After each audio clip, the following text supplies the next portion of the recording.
झारखंड सरकार ने राज्य में 9वीं से 12वीं तक के स्कूलों और कोचिंग संस्थानों में ऑफलाइन कक्षाओं को शुरू करने के आदेश दे दिया है। इसके बावजूद आज राजधानी रांची के अधिकांश निजी स्कूल नहीं खुले।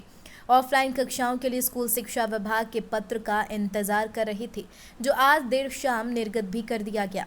झारखंड के सरकारी, गैर सरकारी, सहायता प्राप्त वहीं जैक से मान्यता प्राप्त सभी माध्यमिक स्कूलों में 6 अगस्त से 9वीं से 12वीं की कक्षाएं संचालित होंगी। वहीं कोचिंग सेंटरों में पढ़ाई सोमवार से शुरू हो गई है। अधिकांश कोचिंग सेंटर आज खुल गए। सरकार के आदेश के बाद अधिकांश कोचिंग संस्थानों ने बच्चों को संदेश भेज दिया। चूंकि बाहरी जिलों में राज्यों से भी कई बच्चे सेंटरों में पढ़ते हैं, इसलिए उन्हें आने के लिए कुछ दिन का समय दिया गया है। कोचिंग संचालकों ने कहा, बच्चों के आने के बाद ही बैच शुरू किए जाएंगे। इससे पहले कोचिंग सेंटर को सैनिटाइज कर दिया है। फिलहाल 50% की उपस्थिति ही रखी जाएगी। इसके लिए बच्चों को अभिभावकों से सहमति पत्र लेकर आना होगा। इसके अलावा ऑनलाइन कक्षाएं भी जारी रहेंगी।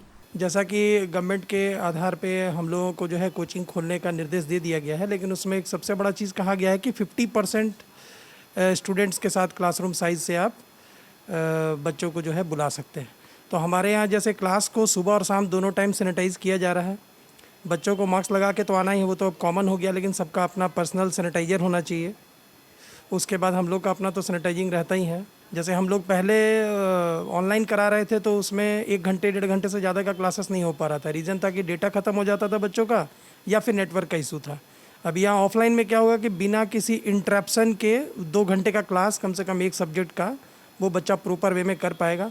तो कोर्स जाहिर सा बात है कि थोड़ा सा बढ़ेगा। बच्चा का भी थोड़ा सा ये चीज़ है कि अब टाइम मेरा निकल गया है, तो वो भी सीरियस दिख रहा है ऑफलाइन के लिए।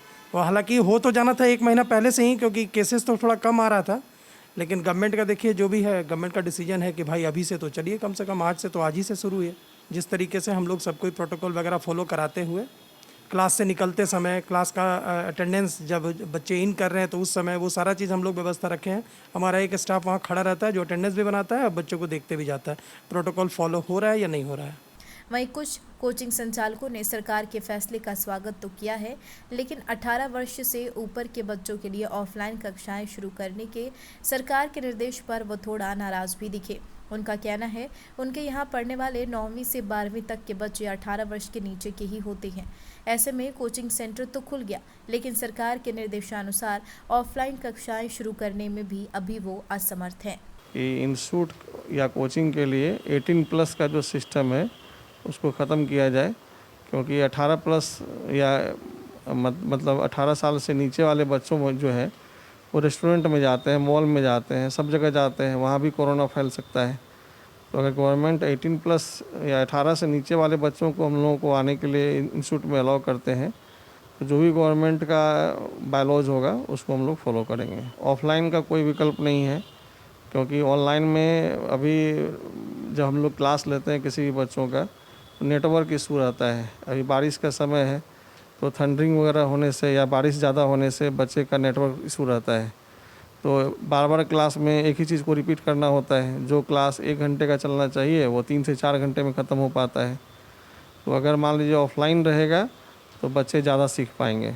80% इंक्वायरी ऐसा है जिसमें बच्चे मतलब पेरेंट्स चाह रहे हैं कि हम लोग का बच्चों का ऑफलाइन क्लास हो, क्योंकि ऑनलाइन क्लास से वो लोग जुड़े हुए हैं। अनअकैडमी है, बायजूस है, वो सबसे जुड़े हुए हैं, लेकिन उन लोगों को सफलता नहीं मिल पा रहा है, प्रोग्रेस नहीं हो रहा है। तो पेरेंट्स का मानना है कि ऑफलाइन क्लासेस अगर होगा तो ज़्यादा बेहतर होगा।